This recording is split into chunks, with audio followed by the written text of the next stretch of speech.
This is an overview of a new editing software that I kind of recently discovered, but has actually been a pretty big game changer for me and my processes, especially how I edit my AI written text. So in this video, I'm going to be walking you through this process, and I'll actually show you why this particular editing software spoke to me as an AI author, and why I think pretty much every AI author ought to be using it. There is an affiliate link in this video, but as always, I only share affiliate links that I genuinely believe in and use myself.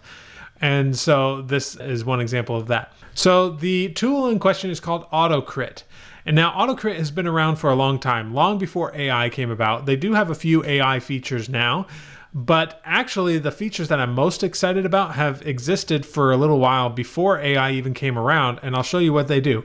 So I've actually already got one of my books in here. I've got Heirs of Dracula, which I spent all of November writing using AI. And I've come in here, and this gives you a number of really interesting reports, which you can see here. We have analysis, pacing, momentum, dialogue, strong writing, word choice, repetition, readability, inspiration. But what really sold me on this program is this thing right here where you say summary report. If you hit that, it takes a little while to generate a whole report for your book. And you'll notice here that I am comparing this to other books in the fantasy genre. So AutoCrit, what they've done is they've assembled a library, they've analyzed a library of books in all sorts of genres, looking for things like how many instances of passive voice do these books have, how many adverbs do these books have, things that are easily identifiable. This isn't an example of analyzing it with AI. This is just a normal algorithm, not an AI algorithm that is analyzing these books. And from there, they're actually able to compare your book to those books and see how they match up. So since this is a fantasy book, it's comparing against other fantasy books. I could also go deeper and compare to a specific author specifically. But then from that, they give you an overall score. And mine says 86.9, which is actually pretty good. And they show me like which areas I'm scoring the highest. But then they also give recommendations based on your score. The strong writing category requires the most attention in this particular piece of work. This category includes some straightforward reports like adverbs and filler words, along with more tricky aspects of writing such as showing versus telling. Try running through the individual reports in this category first to make a big impact on your overall score. So this was actually really, really useful for me. And in fact, what I was surprised about when I started using this tool, I actually ended up reviewing it for Kindlepreneur, and I bought it with the intention that I would maybe get my money back if I didn't like it enough to keep it after I was done writing the review. But I actually ended up keeping it after writing the review, because I was using it for my actual book.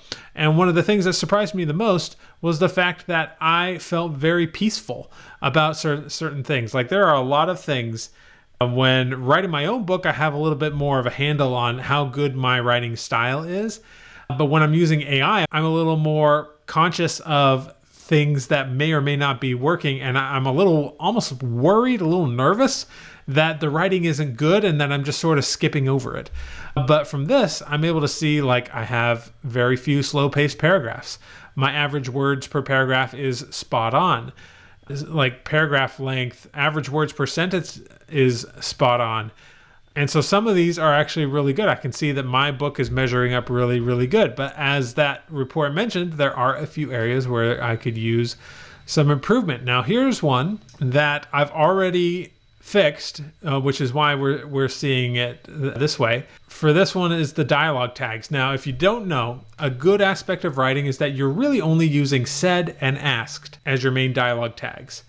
And the reason for that is because readers tend to skim over those things. And if you're using more complex dialogue tags like he muttered or et cetera, et cetera, et cetera, there's lots of different, or he exclaimed or whispered. Very often those can actually bring the reader out of the experience, and you really just want to be using said and asked most of the time.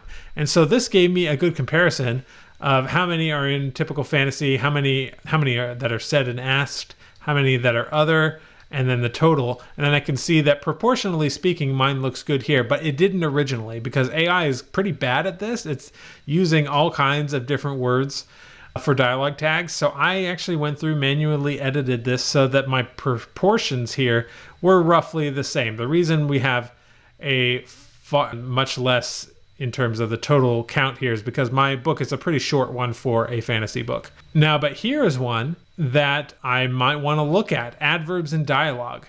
So adverbs, as you may know, are not things you want to have too many of. And here you can see I've got a lot, right? I've got 51, whereas the average is 37, and that's for a large fantasy book. So really, I probably want this down to more like 20. And so what I could do is, if I want to improve on this, I can say run report, and then it will instantly show me the adverbs in question. I can go ahead and select them. So let's say we want to fix all of these gentlys. So it takes us to the sentence here. I'm not going to hurt you, Mina said gently. She lowered to a crouch beside him, just out of reach should he lash out. Tell me what happened here. So we want to get rid of this gently. And an easy way to do it would be to just get rid of it and say, Mina said, lowering herself to a crouch beside him. That's one way we could do it.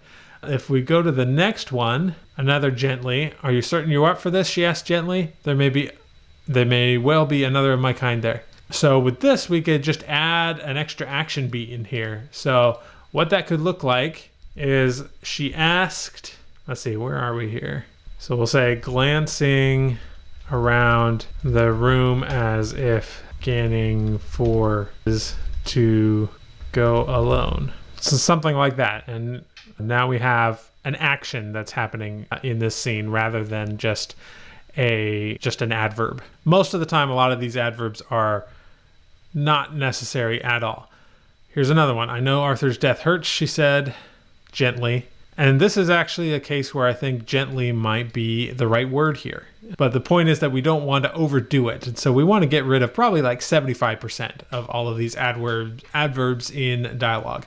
And so I would just keep working on this and doing that as part of my editing process. And in that process, we're going to be ending up with a book that sounds a lot more natural than what the AI gives us on its own, and end up with much better prose overall. So if you're interested in checking this out, there's an affiliate link below. This program normally costs $30 a month, which I know is a lot. So I managed to convince them to actually give me a special lifetime code.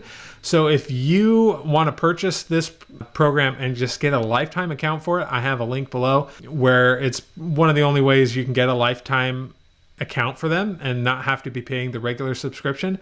And so if that's interesting to you, go check it out. I do honestly, genuinely recommend this. I am using it currently to edit this book. Additionally, if you would like to know more about this book that I wrote and all of the insights that I got out of doing it, I have a video right here that you can go watch about my experiences and my takeaways from that whole process. And I'll see you in the next video.